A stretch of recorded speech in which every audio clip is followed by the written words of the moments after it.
For this week, we certainly have plenty of data to cover. So let's start. So obviously markets were closed on Friday, but nonetheless, we want to start there because we actually had a lot of data come out on Friday, even while the markets were closed. Afternoon, we are right back into things here after the holiday weekend. We have income and spending all tied to higher inflation, as well as really kicking off jobs week here this week. So we have quite a bit to cover. My name is Brandon Steele, financial advisor with Mainsail Financial Group here in Bellevue. And our goal every Thursday is to bring to you the market news, the data, the trends that we're watching, hopefully weed out a bit of the noise here along the way. And again, for this week, we certainly have plenty of data to cover. So let's start. So obviously markets were closed on Friday, but nonetheless, we want to start there because we actually had a lot of data come out on Friday, even while the markets were closed. So going back to last Friday, we had personal income and spending come out. Personal income was up 0.3%. Personal spending was actually up pretty significantly. It was up 0.8%.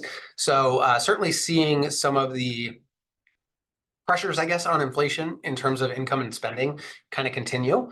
And obviously with that, inflation was the main focus. So Friday's inflation data came out and showed that basically the PCE numbers showed inflation was up 0.3%. And markets obviously had some time to digest, right? Markets were closed on Friday and open again on Monday. But we did see a little bit of a pullback on Monday in stocks. And then we saw bond yields up significantly. And we're going to talk more about bond yields here in a minute for our question of the week. But nonetheless, a bit of a time to digest. And the market certainly took this as a sign that maybe the Fed's not going to be cut anytime soon. However, what I found was really interesting is that even with all of this, the media, a lot of the media was suggesting that inflation was lower and giving the Fed a chance to cut. So I'm not really sure what data is being followed there. In fact, Powell came out on Friday as well and backed up a lot of their more dovish comments. So in other words, tried to reiterate the fact that they don't plan to cut soon. Yet, again, media was kind of focused on the fact that they may be cutting sooner than later.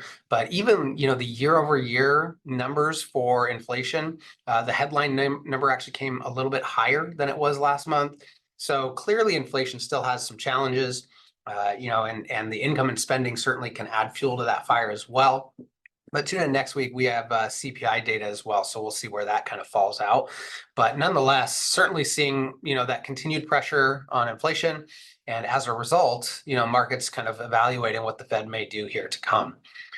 On top of all this, we kicked off jobs week this week on Tuesday. So we had JOLTS job openings numbers come out and showing about 8.756 million, I believe was the number, job openings. So slightly less than the prior month and kind of a continued trend as far as seeing job openings come down. Now, nonetheless, almost 9 million job openings is a giant number. So take that with a bit of a grain of salt, but we are seeing a kind of a trend of job openings decrease. On top of that, just yesterday on Wednesday, we had the ADP employment report come out showing that we added, so just going right against the JOLTS data, showing that we added 184,000 jobs for the last month, which was quite a bit higher than expected. Now, keep in mind, for those who do tune in weekly, you've heard me say this time and time again, the ADP employment report maybe don't weigh quite as heavily as the non-farm payrolls number, which we do get tomorrow as we wrap up jobs week. So be sure to tune in next week where we will cover the non-farm payrolls number from tomorrow, as well as inflation data coming up next week. Before we wrap, though, I do want to touch on a really good question of the week. And actually, it's very timely as well, which is basically all about the yield curve. So in other words, bonds and interest rates and how these things interact. And what I want to do is touch briefly on where the yield curve kind of is right now, and then why that matters and what that means as far as where you might be looking for opportunities. So first, let's define the yield curve. So the yield curve, just to be very clear for those who may not be as familiar, basically plots the different durations of bonds and shows the interest rate tied to that length of term.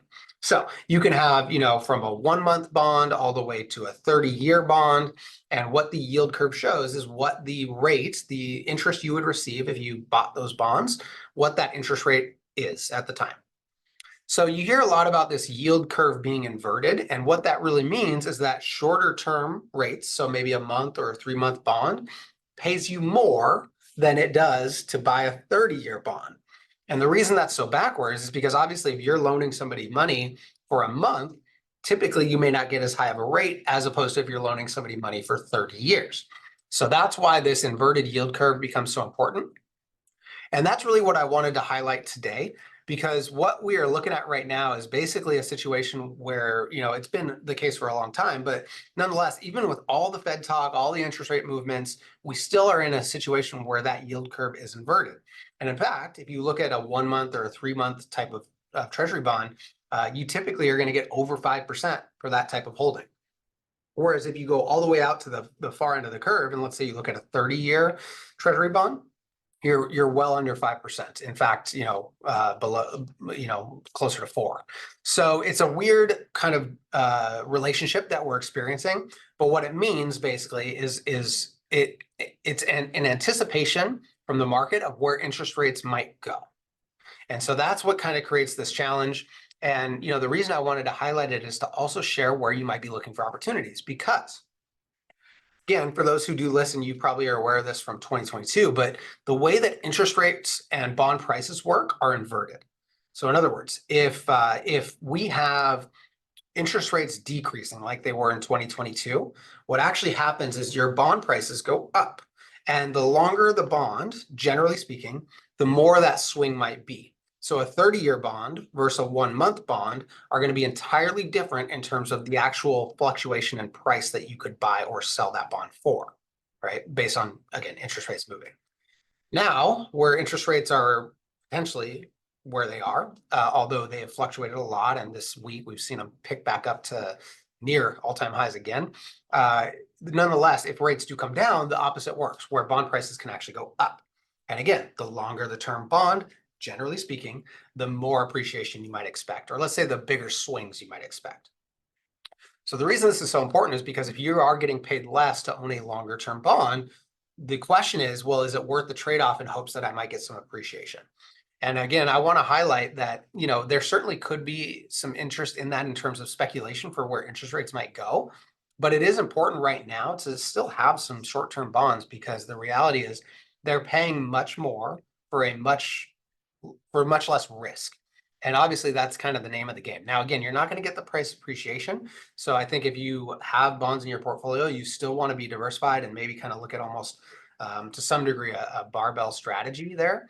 But either way, having some short-term bonds is still a really good place to be right now, because you're getting paid over 5% potentially for that, and very little risk if rates do not go down as many are expecting.